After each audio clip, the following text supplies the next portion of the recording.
What's good, Steelers Nation? It's your girl, back with another video, and oh man, do we have some news to unpack today. Aaron freaking Rodgers is a Steeler. Can you believe it? The dude's finally signed a one-year deal with Pittsburgh, and I'm here to break it down with some laughs and why this could make us legit Super Bowl contenders. Y'all right, let's get real for a sec. Aaron Rodgers, the four-time MVP, the guy with the mustache that screams, "I just sold you a used car, and you're happy about it," is now rocking the black and gold. I mean, everyone has had something to say about Aaron Rodgers coming to Pittsburgh. The Steelers have actually draft and develop really well, wide receiver.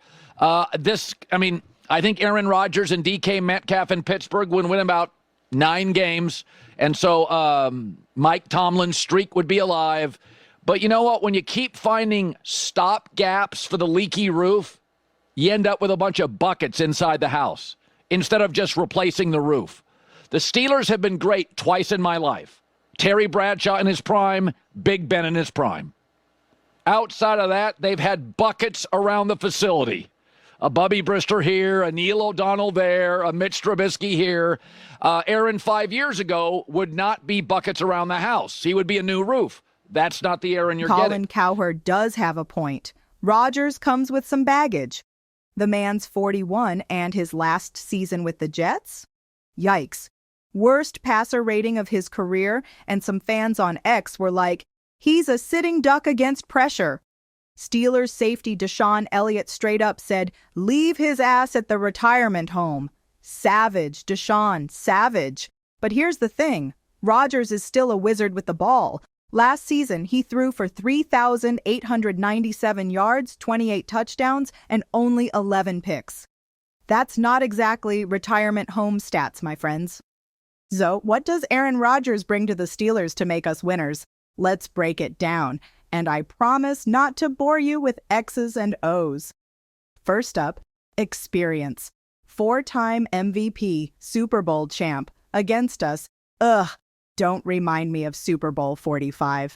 He knows how to read defenses like I read my group chat drama. That's huge for a team that's been stuck with, no offense, meh QB play since Big Ben hung it up. Second, upgrading the offense. Rodgers has weapons, y'all. We traded for DK Metcalf. Dude's a human highlight reel. Pair him with Pat Freiermuth, maybe Jonnu Smith if that trade with Miami happens. That's a spicy offense. Third, clutch factor. Rodgers is the king of, oh crap, we're down by 6 with 2 minutes left. He's got that ice in the veins vibe.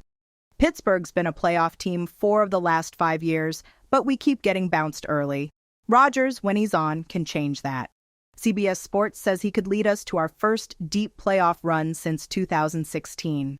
Now, let's address the elephant in the room. Some fans are expressing concerns about Aaron Rodgers' ego and potential clashes with Mike Tomlin, labeling him as toxic. I understand their apprehensions. Rodgers has been involved in numerous controversies, and Arthur Smith's run-first offense differs from Rodgers' usual passing-centric style, as ESPN rightly pointed out. However, Tomlin has been courting Rodgers for years, and ESPN even referred to it as a bromance. If anyone can handle Rodgers, let's call it unique personality, it's Coach T. Rodgers isn't in charge of the team like he was with the Jets. He needs to adapt or risk becoming a grumpy cat meme. Here's the deal, Rodgers is a gamble, no doubt. He's old, he's polarizing, and some fans on CBS Pittsburgh are straight up like, his ego's gonna ruin the locker room. But you know what? The Steelers haven't had a quarterback with this much swagger since Big Ben. If Rodgers stays healthy, big if, I know, and buys into Tomlin's system, we're not just a playoff team. We're a scare the Chiefs team. You heard me, Kansas City. We're coming for you. So, what do y'all think? Is Rodgers the missing piece for a Super Bowl run, or are we signing up for a reality show disaster? Drop your thoughts in the comments and smash that like button. Until next time, I'm out.